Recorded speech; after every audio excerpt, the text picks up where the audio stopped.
Hello, everyone. This is Adam Meister, the Bitcoin Meister, the Disrupt Meister. Welcome to the Beyond Bitcoin show. That's the honey badger there. Today is July the 11th, 2020. Strong hand, long term thinking. Bitcoin is the next Bitcoin. Do not accept a new normal. Fitting in is overrated. Personal responsibility is the new counterculture. Deferral gratification, conviction, golden age, relentless. All right. Hello, my elite friends. How are you doing today? There's a fly on the screen. That's annoying. Check out This Week in Bitcoin. It's linked to below at disruptmeister.com, techbalt.com. Nick was on. Crypto Omar was on. Yeah, that dude. You know him. Brecky Von Bitcoin was on also. Okay, remember, you get a new show over there, disruptmeister.com, every day here in the ecosystem. Make sure you're subscribed to the main channel and here at the backup channel, Proud Zionist Jew. This is where you get all the Beyond Bitcoin shows. And check out the links below. The last 3 shows I've done, I posted here, have been very interesting. You get old shows here every day other than Saturday, and then sometimes you get new shows. There's one of you can see what I was doing about 10 years ago in Baltimore in 2 of the videos. You see my neighborhood, my house, people I knew, and there's a Beyond Bitcoin show there too. So it's linked to below, dudes. It says last 3 shows on this channel. Check out all of them. They're really short. They're fun. You like the Beyond Bitcoin stuff if you're watching this, so it's Beyond Bitcoin stuff. And don't be a slave to the YouTube algorithm. Go click on links yourself. We're going to talk about the YouTube situation in a second here. So 25% of New York City's apartment renters haven't paid since March. 25%. That's unbelievable. And they're going to have to pay eventually. Okay, so you ain't seen nothing yet in terms of complaints, victimhood, et cetera, et cetera. I don't know what that's going to lead to. The whole situation in New York is deteriorating. The police don't want to police anymore. Before De Blasio became the mayor, and Manhattan, so safe to walk around there. Brooklyn, so safe.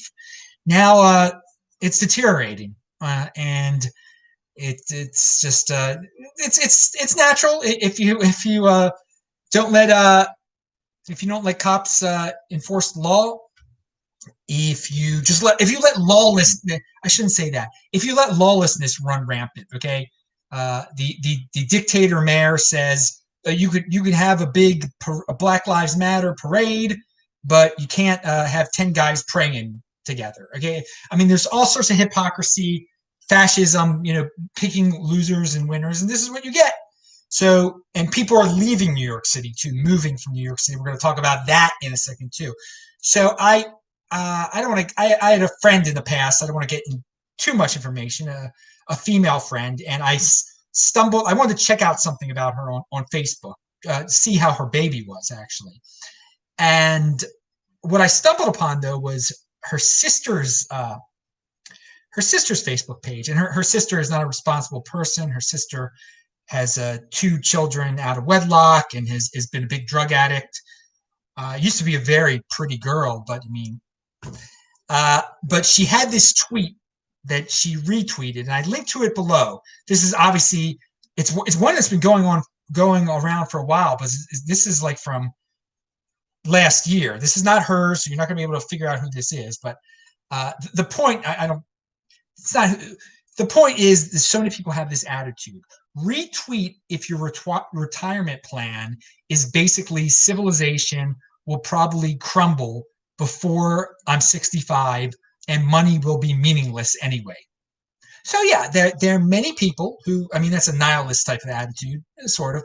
And but there's a lot of dude, it's all going to fall apart. I don't need a retirement plan. I live for today. I live off the government. And they were proud. This girl was proud of this. And yeah, that she says this pretty much sums it up for me. Retweet if your retirement plan is civilization will probably crumble before I'm 65 and money will be meaningless. So no long-term thinking there. That's how most people are. Now, most people don't take it to that extreme where they're like, I don't need to be worrying about retirement because the whole world's going to end. Now, there's some people like, I don't have to worry about retirement because I'm going to be dead because they're doing so many drugs. They probably got a better point, though. Dudes, we're entering a golden age. We're in a golden age. Things are going to be great for people who are in motion. Okay?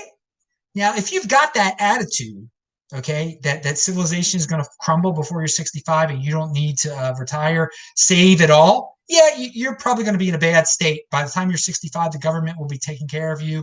By the time you're 75, you'll be in some hospital or nursing home, and you'll be screaming and saying, oh, why didn't people wear masks or something? Why don't you take care of your darn self, all right? Pound that like button. Now, here, there's a tweet I linked to below. It's a picture from Germany in the 40s of people being lined up against a wall to be eliminated, unfortunately. But there's it teaches us a lesson for today.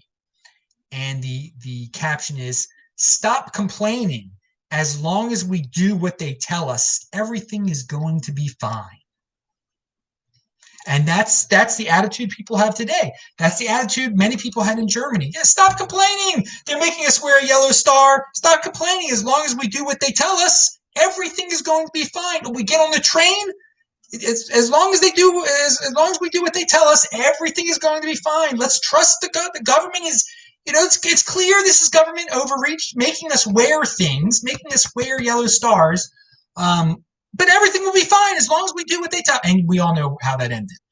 So wear the government says wear a mask as long as we do what the government says. It's going to be fine. Let's blindly wear the mask. Blindly, don't question the government. As long as we do what they say, everything is going to be fine. That doesn't lead to a good place, people. It doesn't. So that's a good tweet. And again, check out those flashback Bitcoin, Beyond Bitcoin shows that are on this Proud Zionist Jew channel. Some are linked to below. It's easy to see them. Come on, man. They're fun. They're fun. Partying with Adam Meister in 2010. I mean, there's some fun stuff there. Now, in some of these, I forgot this. Who talked about this story? Maybe it was Ben Shapiro. Ben Shapiro, excuse me. Pound that like button for Ben Shapiro. Now, some college, maybe it was Kansas State. There were some tweets by some students there, and people were offended by the tweets. Okay, other students were offended, and they said they were racist, even though they weren't racist. I mean, you just call everything. Everybody calls everything racist today. Okay, it doesn't matter what race you are. If there's a tweet, something in social media you don't like, just call it racist. You say it's triggered you. You need to have a conference now, and yeah, we live in a wimpy country. I mean, safetyism. We're going to get into that safetyism thing soon, where we don't believe in freedom of speech. We just want to hear nice things. So if you say something that's not nice, you don't have the right to say it. So we're going to complain. But I think it was again at Kansas State, the administrators had to issue a statement, saying that this was bad and we don't like this. I mean, college kids are going to say all sorts of things. Okay, you got to worry about. You got 20,000 kids at your school. You got to worry about what every single one might be tweeting out when they're drunk or on drugs or something. I mean, what a world! What a world it's come to here. No wonder these colleges need so many useless administrators. And at the state schools, of course they hire useless administrator after useless administrator because it's funded by you, the taxpayers. Well, there's also all sorts of people getting paid hundreds of thousands of dollars at these universities. Don't participate in it, dudes. Don't participate in it. Okay. Now, if you've got questions, I've got answers. Type in Proud Zionist Jew or get my attention somehow. All right. Let's see what we have. I bet you were fun at partying, Adam. Yeah, man. I was a beast. You could see, and I got a beer, or I got wine in my hand. It looks like I got a beer in my hand, but it's a big it's a beer glass I filled with wine. But yeah, I drank. I drank. I didn't do drugs, but I drank. But then I gave it all up. Healthy lifestyle. All right, spread the word, people. Put this out there on Twitter. Come on now, we gotta wake everybody up here in the middle of the night. Or if you're in New Zealand, it's not the middle of the night. All right, moving on. What do we have here?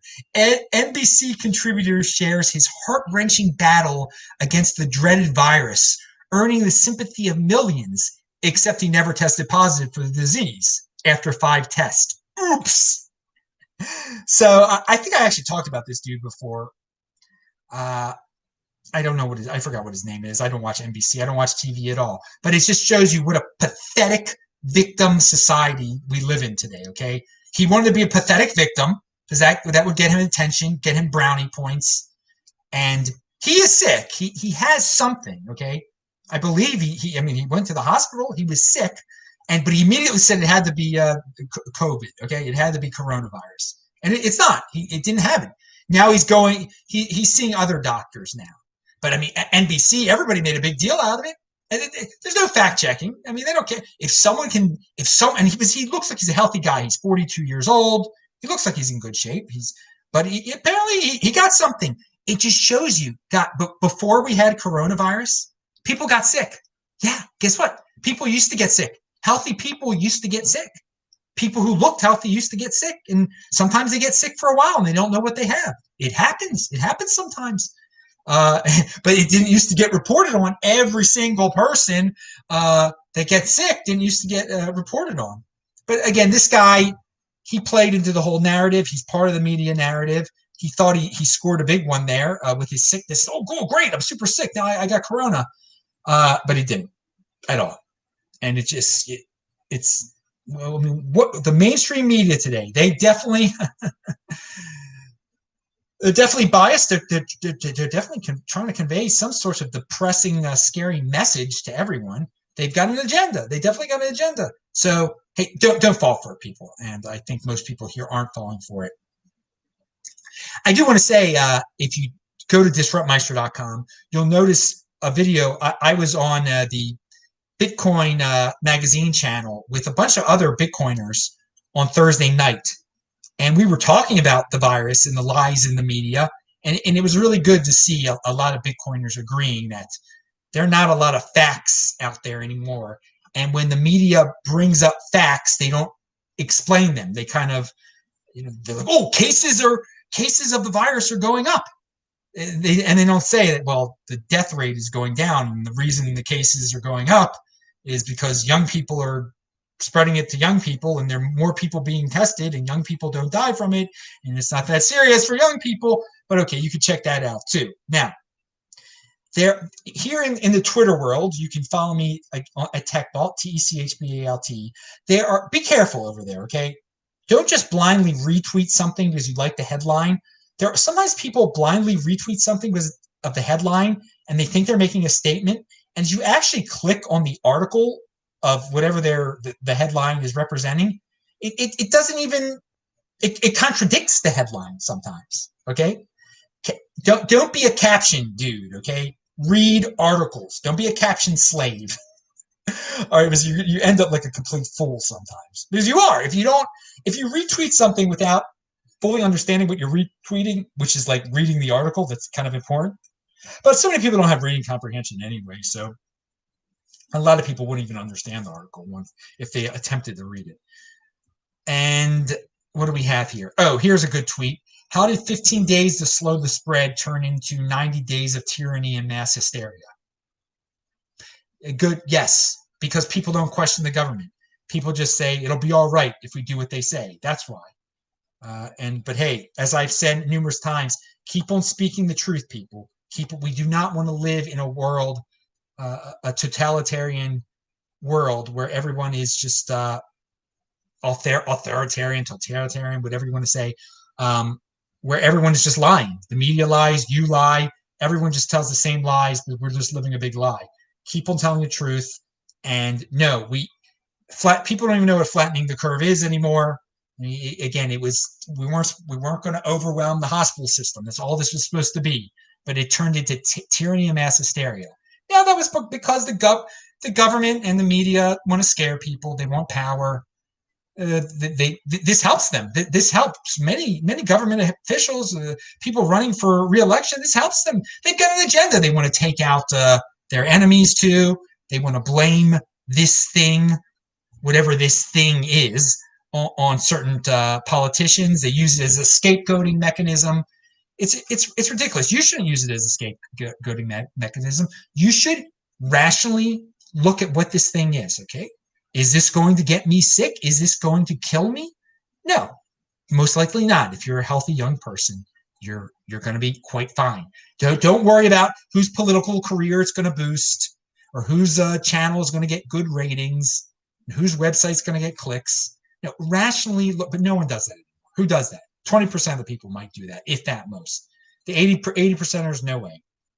Okay, so here's the cure for hypochondria, because it seems like there's a big chunk of the population that's become hypochondriacs, or their hypochondria has worsened. Excuse me. The cure is quit watching TV. And someone tweeted that out. I retweeted it. That's a simple cure for a lot of people's problems today. Stop watching TV. I don't watch TV at all. And hey, here at these Airbnb, I got a beautiful flat screen there. Never turned it on. Have no plans to turn it on. Now, there are people out there that are so into this mask thing, okay? They say, and I'm not going to say the word that they use, but they say, wear an effing mask. It's sometimes it's in their Twitter. That's their name. Adam, wear an effing mask Meister. God forbid that be my name. But they're people that just blindly tweet that out. They don't think about what that means. Wear an effing mask. It's nasty. It's low class. It's crass. And it's mindless. And it's similar to some kind of like fascist rally cry, okay? That you say to show that you're with the team, you're with the country, for the sake of the country. Wear an effing mask. It's like what they said in the 40s. HH. I'm not gonna say what that stands for. It's a terrible thing, what they used to chant in Germany and Austria and Poland. HH. They used to, and they would put their hands in the air and everything. It's similar to wear an effing mask. It really is. It really is similar to that. Just blindly going with the mass movement. They're with the panic, the virus hysteria mass movement. The saying of the virus hysteria mass movement is wear an effing mask. Just like in the 40s with that the fascist mass movement back then, it was HH. Disgusting, but similar. Now, in the cities, we see people tearing down statues, violence. And I've got to say, in many of our American cities, it hasn't gone to this extreme for a while, but there are many people that do not use their heads. They do not use words. They lack impulse control. They have no long-term thinking. So these are all, when you tear down a statue and you resort to violence, but those are all signs that you're not using your head or your words. You can't argue. You can't speak. You lack impulse control, and you have no long-term thinking. And so this is just an extreme level of it. We've had this for a while in many American cities. If you watch those clips from Baltimore, you can see many people just throw stuff in the alley. They throw their trash in the alley. No long-term thinking, no impulse control. They're not using their heads. At least they're not doing anything violent. But if you've got a problem, talk it out. But today, they've got a problem with the statue. They're going to violently rip it down. They can get hurt doing it too. It's against the law. And some of them are going to go to jail, and they that's not a good long-term thinking there. They don't realize that. All right, so here's a sneak peek of my. But I just want to point out it's nothing new. It's nothing new for many 80%ers. Okay, this is just when you don't have impulse control or long-term thinking. This is what happens. Now, here's a sneak peek of my next book review. I last week I reviewed what was the name of the book I read? Plot Against America.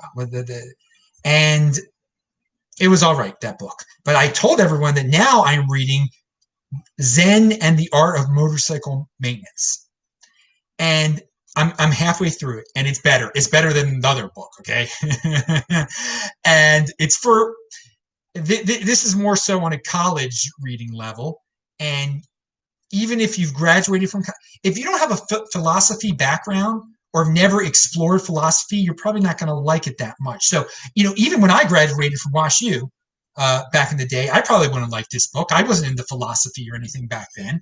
But I'm bringing this up now because some parts of it reminded me of, so far, I'm only halfway through, reminded me of Jordan Peterson. So I looked up Jordan Peterson and the art of motorcycle maintenance online, and he has recommended the book, and other people also found some similarities. So I don't want to give away the book. I don't know the end of the book yet. I'm halfway through the book. It's like 500 some pages. But read it. Maybe you'll read it with me, and hopefully in a week or two, I'll have a review of this. It's a good book. It's a good book. The Zen, and parts of it take place in Bozeman, Montana, where I've been, and I'm going to talk about Bozeman, Montana in a second.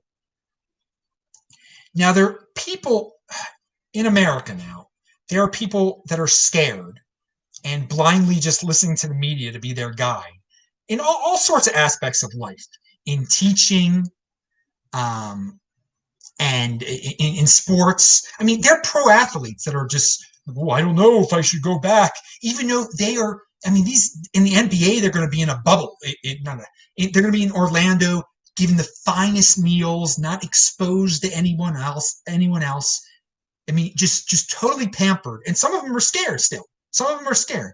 And then we have teachers that are scared their students are going to get them sick. And Alex Berenson calls them all out, okay?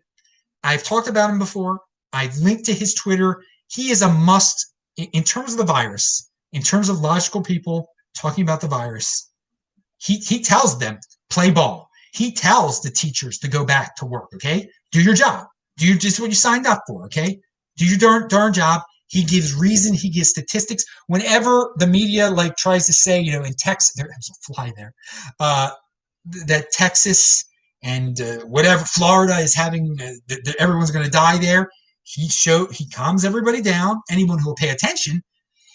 If most of the world, instead of drooling over a TV, they paid attention to Alex Berenson or Carl Denninger, they would be like me and just totally living their lives. Okay. I mean, I haven't changed my life at all.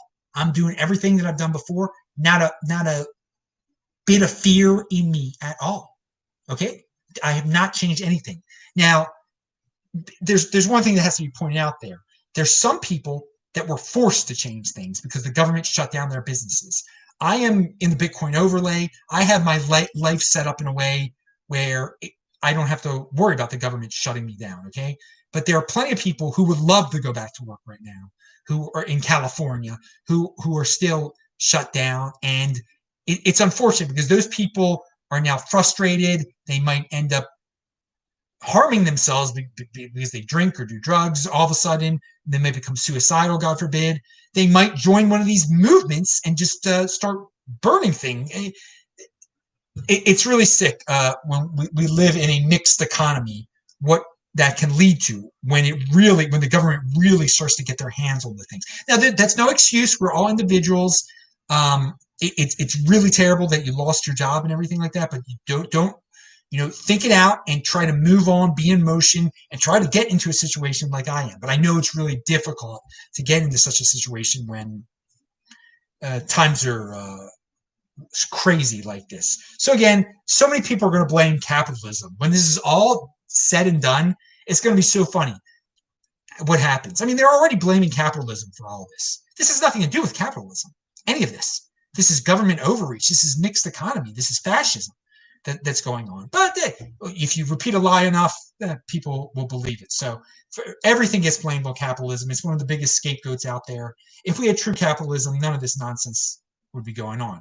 All right, I see there is some action. Kiwi Bloke says, Richard Bach's book, Jonathan Livingston Seagull, is another good one. Okay, that's good to know. Thank you. So the books that I'm reading, and I mentioned this, I think, last week, I picked out these books because they happen to be at this Airbnb. and I've decided to get back into reading again. Try to switch things up. And as I said, I think I said this last week at least. Reading a book, reading a fiction book, it exercises a part of your brain that maybe you haven't exercised for a while. So, socialism will soon be the new norm, says Tabal Race. Well, I got to say, we will not accept the new normal, but there are plenty of people. Yeah, that is their new way of life already. They're well into that mindset. They're loving their $1,200 checks. They want another $1,200 checks. I don't know. I don't think the United States will ever go full socialism, but for some people it's very well accepted now. I mean, 20 years ago, people would Bernie Sanders was a joke, and someone like AOC would never have been getting the mainstream attention that she's getting now. So over time, it's definitely become more acceptable for many people because we live in a victim society where everyone's a victim. They got a scapegoat, and they think, well, the government will solve my problem and give me stuff and take away from the successful people, so I won't have to be a victim anymore, and they can be victims. And I'll laugh and still, it's funny. They want revenge on Elon Musk and whoever. Those dudes are always going to be rich dudes. Okay, so as I've said, income inequality is a joke. You shouldn't be jealous of other people's income. You should work to better yourself. And instead of being jealous of other people's success, try to aim for their success, okay? Now, we talked about the book review. We talked about blaming capitalism. Here is, all right. Americans leave large cities for suburban areas and rural towns. Oh, what a surprise. That's linked to below. People are leaving New York and Philadelphia. Why would they do that? Maybe because some people don't like being around riots. And some people don't like fascist mayors not letting them leave their houses and have businesses. So where are some of these people, they actually are some of the same people that say wear an effing mask. They say wear an effing mask, but then everyone else wear an effing mask. Everybody else play by the government rules. I'll leave and I'll just go to another place that's free. Now there's plenty of people who aren't hypocrites like that are leaving too, and good for them. Good for the non-hypocrites that are like, you know what, I'm fed up with the situation. I'm going to go to a new place. So where are they going? Well, here's from the Montana Free Press. Realtors report out-of-state rush on Montana real estate. Now, some of these people might be just buying a second home in Montana so they can run away just in case things get bad again. They say it's a lot of people from California. Some people it's mostly in Missoula and Bozeman, but even some people are buying in Billings and Butte. Now, Butte, of course, is the Baltimore of Montana. I've been to all these places. In 2015, I went on a road trip with Idaho and Montana. I'd love to do something like that again. It's been a little while. And I recommend it to everyone. If you can, go on, drive through Montana and Idaho. I did it again. It was June of 2015, I guess it was. It was hot. I remember that. It's interesting to see these areas. Now, people, and here's another. This is from the Boise State Public Radio. They say that the median listing price of homes has risen recently in Montana, Wyoming, and Idaho. So it's the Mountain West. People from California, New York, Oregon, Washington. What do all those states have in common? Are moving to Montana and Idaho. And I've spoken about Boise before. It was a boom town before this. And Wyoming. Now, some might just be buying second homes, but some might be just getting out of Dodge. So that's the thing about America. You can try, it's 50 different experiments. If you don't like your experiment, get out of there. Now, again, there's some people that are hypocrites. They helped make their state's experiment really nasty. And they're like, okay, now I'll just make another state nasty. and support higher taxes and bailing out victims, etc. They're taking their victim mentality to other states. We shall see. Boise again has become it resembles more of a California city than it used to. I mean, it hasn't gotten to that extreme, of course. But when I was in Montana, there was no sign of Californification there. Well, maybe in Missoula a little bit, but just a teeny bit. All right, and I haven't been in Wyoming in many years, and I just drove through there when I was young, so I can hardly remember. There was nice scenery. I hope to go there one day. That should be a place. Okay, what do we have here? We got a question from the audience. Roman Q says, now that you have been in Asheville for a while, how does it rank to other third tier cities that you've stayed in? Oh, dude, that's a great question. Great question. So it actually isn't as big as Boise. Boise is. I don't want to be wrong about this. No, Boise's bigger. The Boise metro area is bigger. Uh, in terms of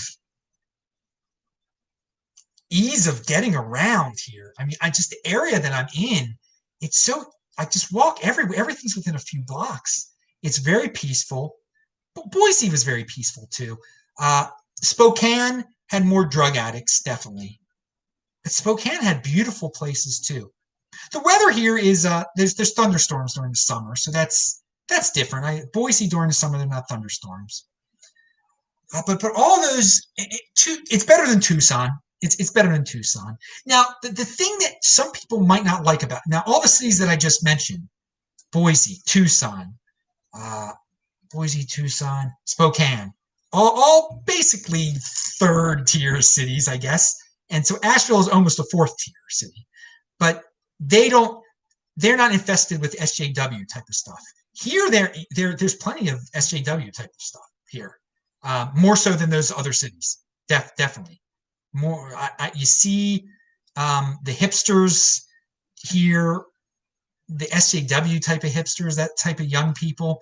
But they don't bother you, and you can ignore them. But so you don't see. And there's other in Boise, I didn't see them.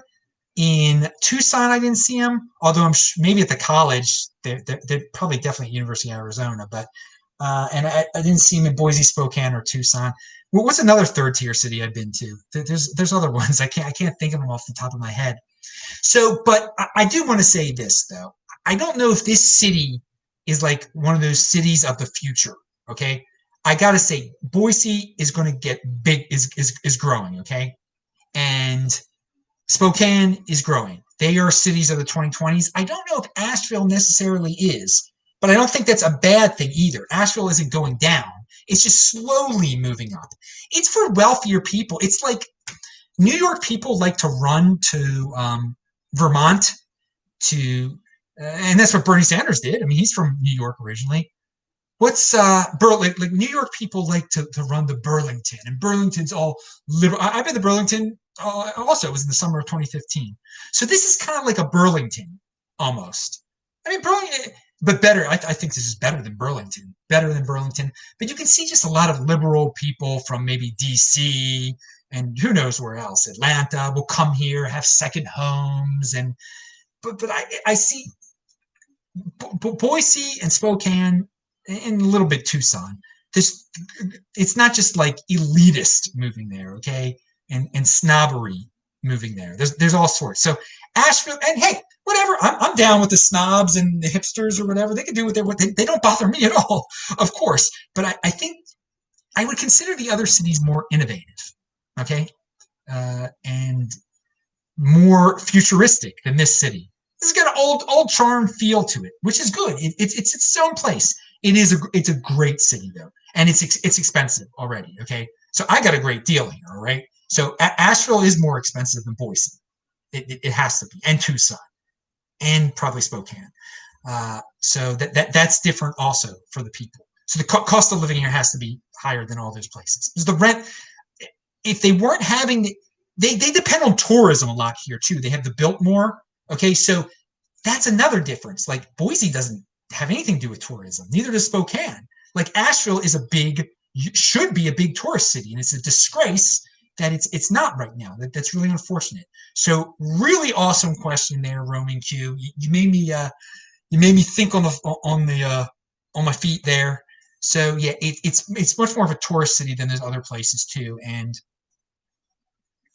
yeah, shout out to my people in Boise and Spokane. Good people. All right, moving on. Let's see.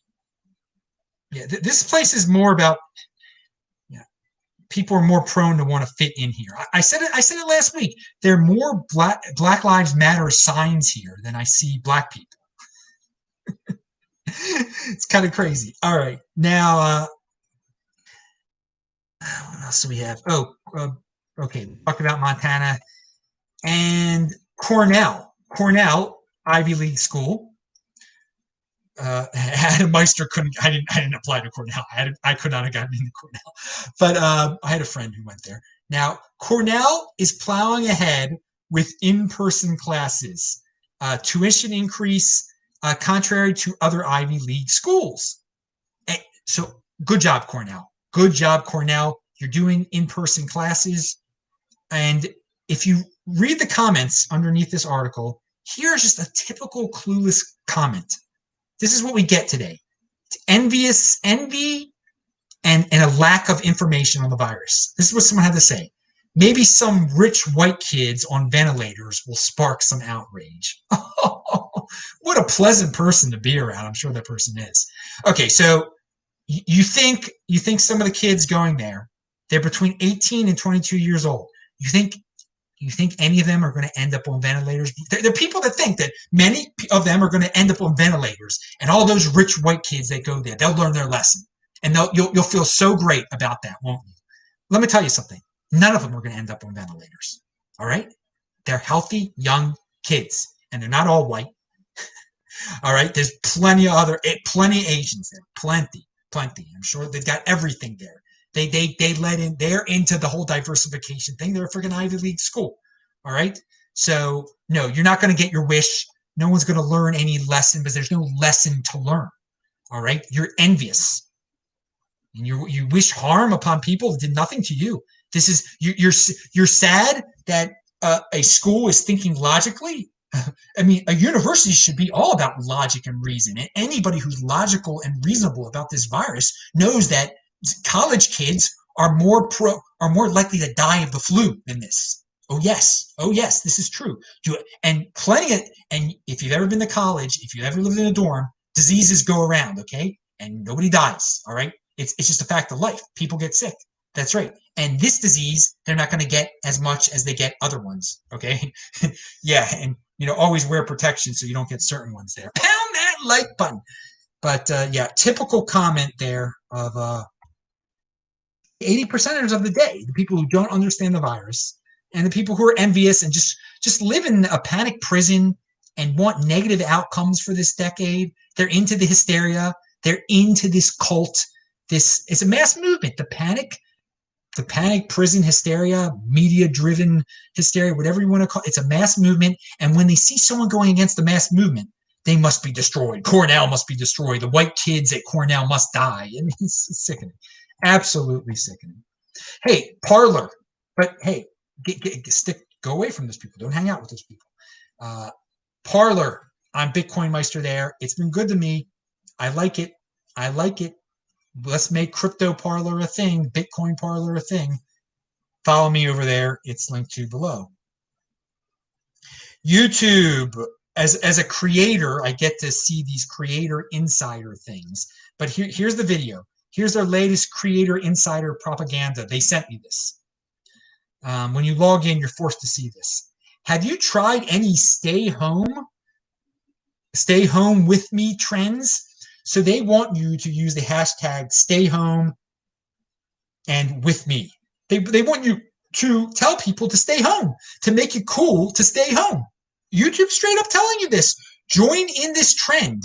If you join in the stay home with me trend, you're going to get more views. The algorithm will like you. If you put that in your notes or you talk about it, if you put it in your title, the hashtag stay home with me, sickening. And so many people will do it. So many people. If you see that in a YouTube title, They're just doing what YouTube told them to do. They stand for nothing. People who put that in their title stand for nothing. But most people stand for nothing today. Have conviction, people. All right. Now, I got an email from YouTube. So this makes me wonder about YouTube. You know, YouTube has been getting rid of a lot of people they don't like. And Joe Rogan is going over to Spotify. So you think, well, maybe they're going to lose some viewers and maybe some revenue opportunities. But they're Google. They have to know what they're doing, right? In terms of their economic. Now, they don't know what they're doing in terms of banning people. Remember when I got my main channel got shut down because of some algorithm, and then I contacted somebody within YouTube, and they just put it back up for me. While if you did it through the traditional channels, they don't help you at all. So I mean, one hand doesn't know what the other hand is doing there in terms of that, but you would think in terms of revenue that one hand would know what the other hand's doing.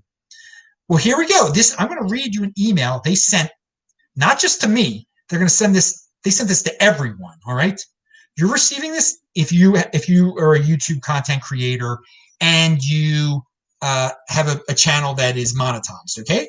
So BTC Benny got this, Thomas got this, Tone got this, everybody got this. So I wonder if they're going to talk about this.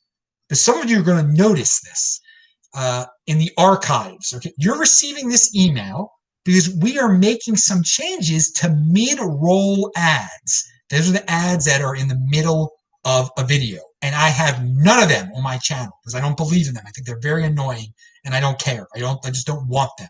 But plenty of people have like 7 of them in them, like seven or 5. The most you can have, like in a 10-minute video, they have in it. Thinking Ape does that a lot. But I don't do that. I don't do mid-roll videos. So email because we are making some changes to mid-roll ads that will impact your channel. These changes will make more videos eligible for mid-roll ads to increase your monetization potential. Today, only videos longer than 10 minutes are eligible for mid-roll ads. Starting in late July, all videos longer than 8 minutes will be eligible for mid-roll ads. As part of this change, we will turn on, this is the most important part, as part of this change, we will turn on mid-roll ads for all eligible videos. This means videos where you have opted out of mid-roll ads will now be opted in. So guys, the 1,700 videos at disruptmeister.com that don't have mid-roll videos, they're going to put them in there. They're going to do that without me opting into it. Videos that already have mid-roll ads will not be impacted. Future uploads from monetizing channels will also have mid-roll ads turned on by default. So my future videos, I'm going to turn them all off. Okay, it's going to be the default. I'll say no. But dude, they're just going to flip a switch, and all of my old videos, all of everybody's old videos are going to have mid-roll ads. This is what they're saying here. Okay, and probably I guess 1. They're not going to put 8 in them. But so I share this to warn you, but I also share this because do they need more ad space? They need more revenue. They get revenue from this too, of course. The more ads they can put out there, the more revenue they get. So is something slowing down their revenue? And so they've had to resort to this? Makes you wonder. It really makes you wonder if this is a sign that some people are not watching YouTube, if they've thrown too many people off. Maybe Joe Rogan, who knows? Who knows? Or they're preparing, to lose some revenue. They know they're going to lose some people. I don't know, but I'm telling you all about that. There's some insider information for you. Pound that like button. Yes, someone says those mid-roll ads are annoying. Yeah, to say the least. They're really, really bad. And now everyone's going to have them in old videos that are 8 minutes, at least 8 minutes long. It used to be 10 minutes. Now some freaking, like the live version of Stairway to Heaven is over 8 minutes. So if someone updated the live version of Stairway to Heaven and it's still up there from 5 years ago, then it's going to have a mid-roll ad in it. You know, right when Robert Plant is saying, "Does anybody remember laughter?" There'll be like a mid-roll ad for like some ball shaving thing. I mean, some of the ads I see in YouTube are insane. They're like, "Do you shave your scrotum?" I mean, like, what is this? Did you? How do you clean your? It's just the weirdest things. People buy these products. How do you manscape? I'll never forget the first time I heard that. That's a long story for another Beyond Bitcoin show. Okay, now this is from Barry Weiss, who's a lady. Her name is Barry, but okay. She says the new guard has a different worldview. They call it safetyism, in which the right of people to feel emotionally and psychologically safe trumps what were previously considered core liberal values like free speech. And this boils down to a huge problem in today's society with young people and not so young people. They want to feel safe, and they think they have a right to not hear bad things that scare them. And so that there goes free speech. You don't have the right to say something that offends someone. That's what they believe. And that's not what this country is about. I mean, safetyism is a thing now. It's a sick thing. It's a virus. And it's words, dude. Use your words. You can ignore words. Sticks and stones may break my bones, but names will never hurt me. Where did that go? Now it's safetyism. And so some of these people become so confused. They're like, well, words are violence.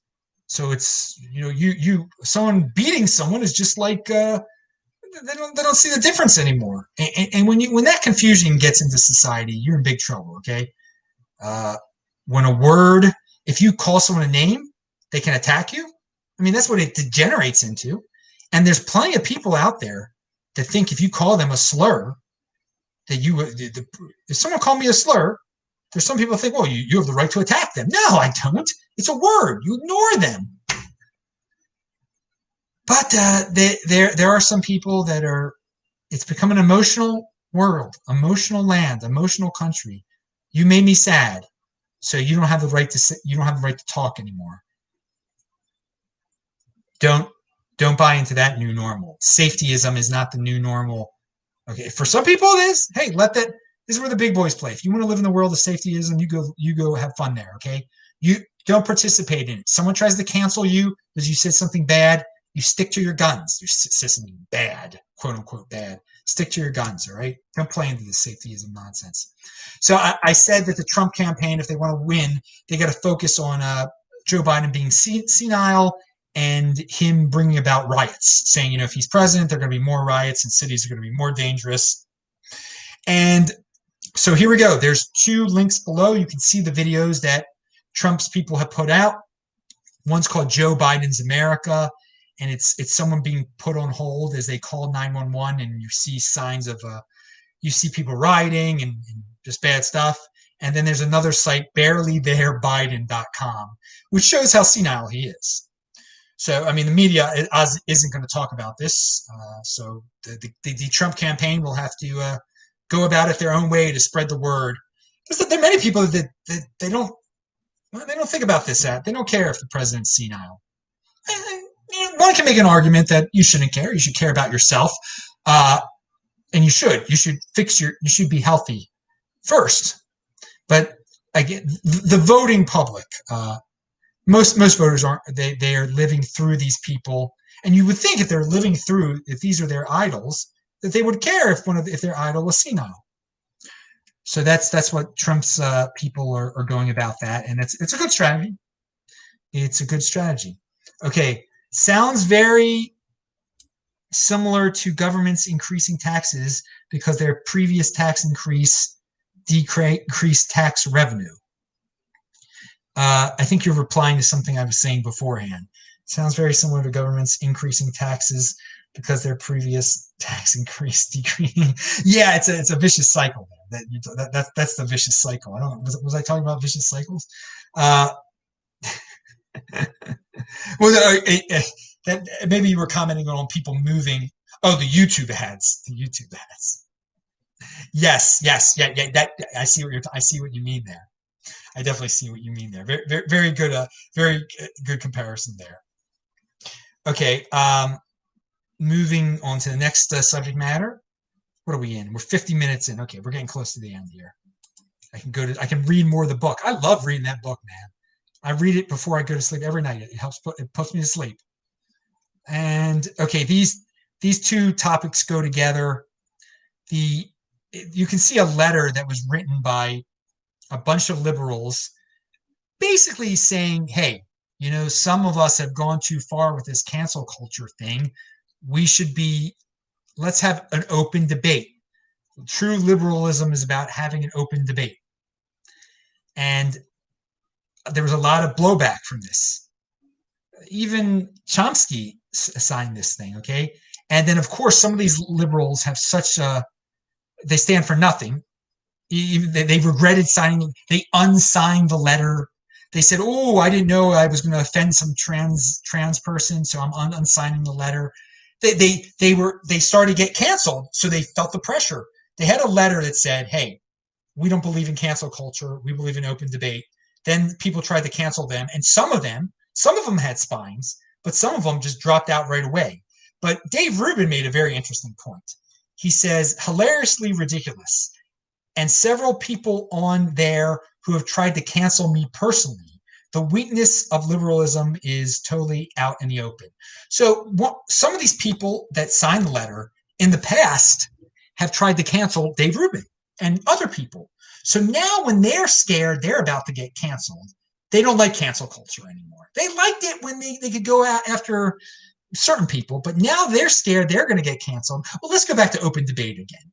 Now, again, that's not all of them. Some of the people genuinely believe in open debate, and that's what it should be. But there is irony in this, and again, some of these people are totally spineless. They signed it, and then they unsigned it. And then some of them that signed it have tried to cancel people before. Remember, dudes, you're in the Bitcoin overlay. You cannot be canceled. Stick to your guns. Stick to your guns. Do not back down. Double down, baby. Double down. And I just want to remind everyone, nutrition, build up the immune system. The media does not talk about that at all. For 4 months now, there were a lot of unhealthy people in America in February, okay? We've been talking about this virus, for a long time, that it affects people who are out of shape much worse than people who are in shape, okay? So all of these people could have gotten off their tuchluses, and instead of screaming at me to wear a mask, they could have changed their whole nutritional outlook, changed their whole diet. We're talking 4 months here. Unhealthy people could become their immune systems could have seriously been strengthened since February, since we learned about all this, okay? But people are perpetual victims, okay? No, they didn't want to self-improve. They didn't want to self-improve. And the media doesn't want to talk about that too. The media no one's been publicized that has given out a plan like, okay, we know there's a new disease out there. Why don't we all try to do X, Y, and Z? Stop eating candy. Let's go to bed on time. Let's stop doing drugs. Let's stop drinking. And this is the way we're going to protect ourselves, so that we don't have to order healthy people to stop working and to wear masks. And it's guilty until proven innocent for healthy people. But if you're unhealthy, yeah, you keep on living your life. Keep on living your unhealthy lifestyle. The healthy people should suffer for you. No one should sacrifice for your sick butt, okay? It's been since February. You could have learned about nutrition. But the whole narrative is like, let's protect the victims. Oh, these poor out of shape people. It's no fault of their own, even though it's totally their fault. Let's not give them solution. They can't improve themselves. There are plenty of solutions to improve your nutrition and improve your health, especially since February. But hey, that's the way things are. If you watch this channel, for years now, I've been telling you health tips, okay? Garlic, all sorts of great things. I continue to live a normal lifestyle because I know I can, because I know I'm healthy. I know I've got great nutrition. I know I've got a great immune system, baby. All right. And it's too bad more people aren't like that.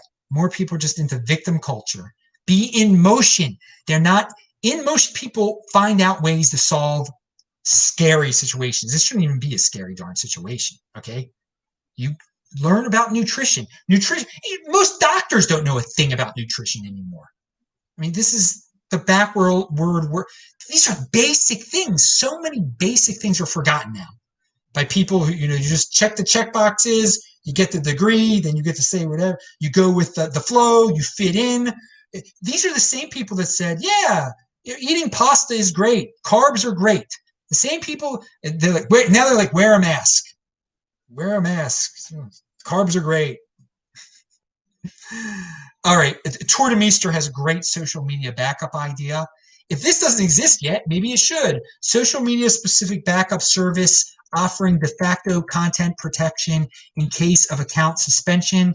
Backups all your social media content via APIs to write only verifiable backup destination controlled by customer.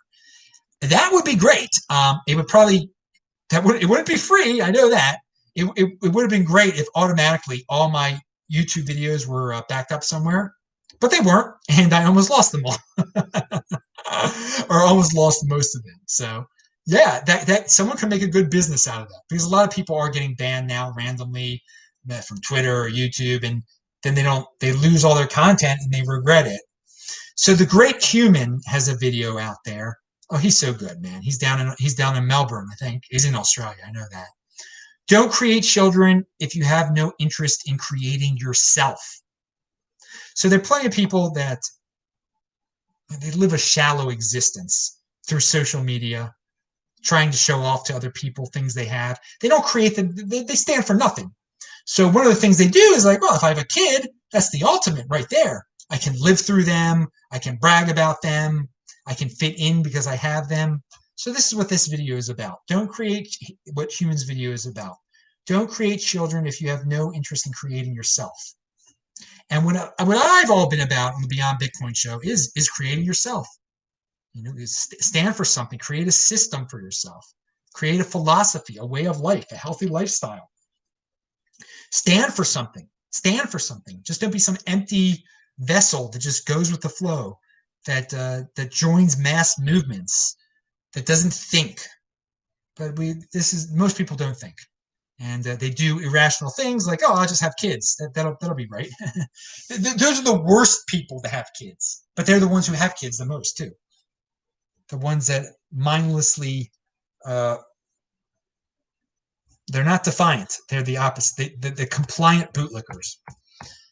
And I was happy to see in London, the Daily Mail was trying to shame people for partying in the streets last week. Drinkers returned to pubs, and it just showed these people in London partying in the streets, drinking. It was great. It was great to see. It's not just America, baby. So that was good to see. Good job, London.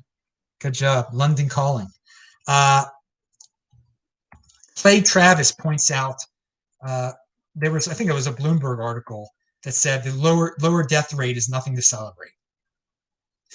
And that's the mainstream media. That's their basic theme. Yeah, lower death rate, nothing to celebrate.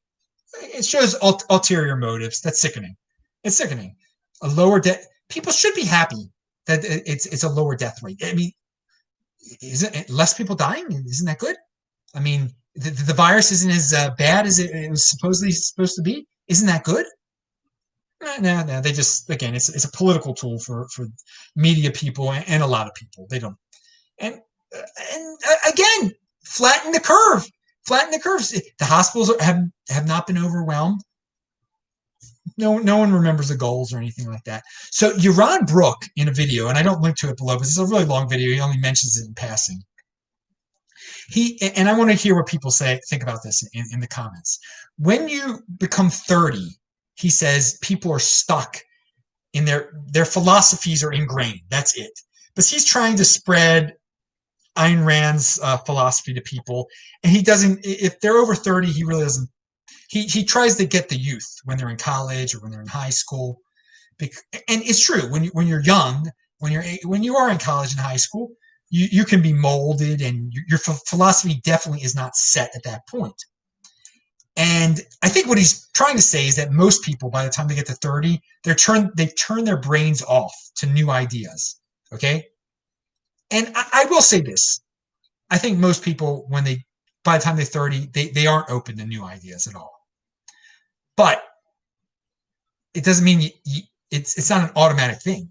You can read still. You don't have to be an algorithm slave.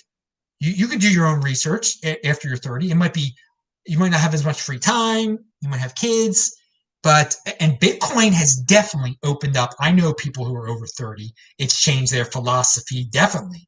It's made them more positive people. Andy Hoffman, he's over 30, and Bitcoin changed his philosophy. It made him a more positive person. It really did. But if you're just sitting there, if you're just a tree and you're over 30, yeah, your philosophy's set. Whatever you were fed in high school, whatever political party you joined, that's it. You're not going to change much on your own unless you stumble upon something like life altering like Bitcoin. But that's why I say be in motion, people. Be in motion. Read. Just don't retweet. Just don't get into arguments on Twitter. You can expand your philosophical knowledge, and your brain will be open to new ideas, and you can change your system. You can become a healthier person. 30 isn't some magical cutoff that prevents people from this. But most people, though, I will say, their brains are turned off by then because they've tried to fit in so much. They have so much else going on that's worthless that they don't think about philosophy anymore and deeper subjects.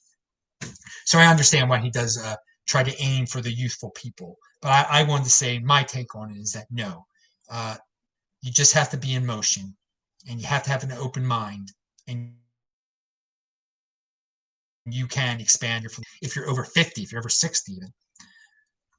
And as I've said before, most people don't understand what flatten the curve meant. They don't even know why they're angry or what they are angry at this point. They just know it's Trump's fault. So I linked to below. I linked to a video, a news reporter showing Los Angeles on the 4th of July, all of the illegal fireworks going off, and I think she was trying to shame them. Oh, it's such an awesome, beautiful picture. Everyone letting off their illegal fireworks in Los Angeles. Look, it's linked to below, people. To me, it's inspirational because they were not compliant bootlickers. Plenty of people in LA were lighting those fireworks. Awesome. Okay, so Hong Kong is the ultimate government overreach. And there's so little media coverage of it because people are so obsessed with this virus. And the media loves government overreach because this whole virus has been about government overreach. So why would the media all of a sudden say, well, China's overreaching in Hong Kong, and the United States government and states aren't overreaching here? They know just emotional, scary virus stuff. That's what people want to hear about. Negative aspects of scary stuff they want to hear about. The Hong Kong overreach, China, people don't want to hear about that. They don't want to hear about that. They don't want to hear about government overreach. People love government overreach in America. All right, plenty of people do love it. They're begging for government overreach. So why would people like to hear about that? But there is no coverage of it, and it is very little. I mean, you could find it on Twitter, of course, and in certain sources. But right now, if you speak against the Chinese government in Hong Kong, they can arrest you and take you to the mainland. Okay, that's not too cool, is it? All right. So on that note, I'll let you think. Here, there's a question.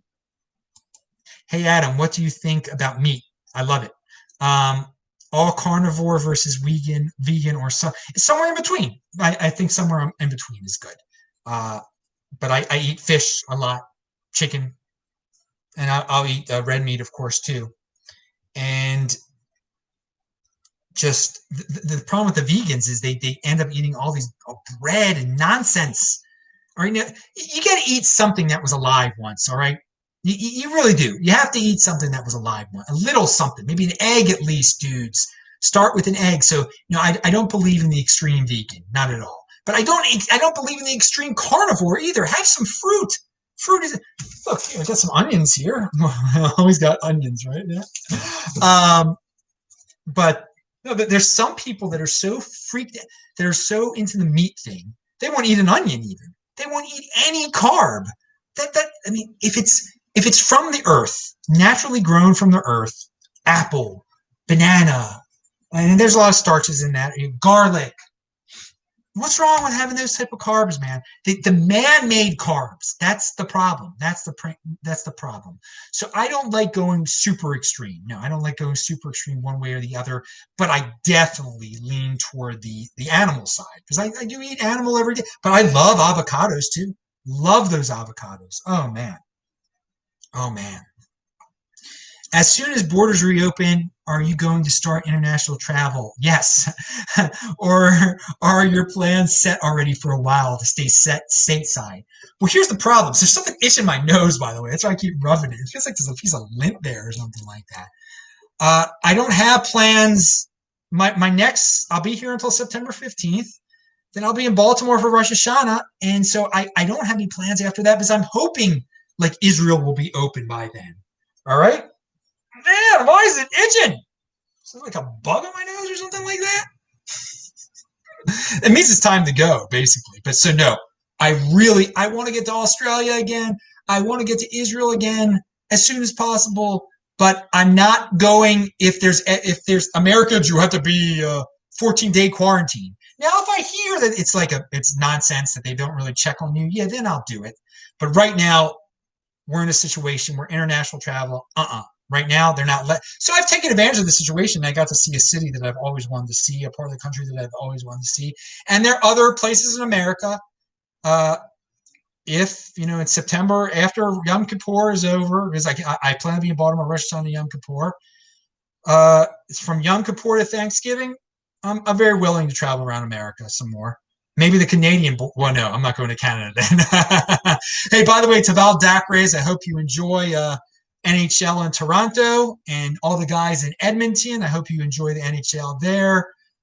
Maybe they'll let you go watch it in person. I don't know. They should. Okay, because there's the two centers of the NHL.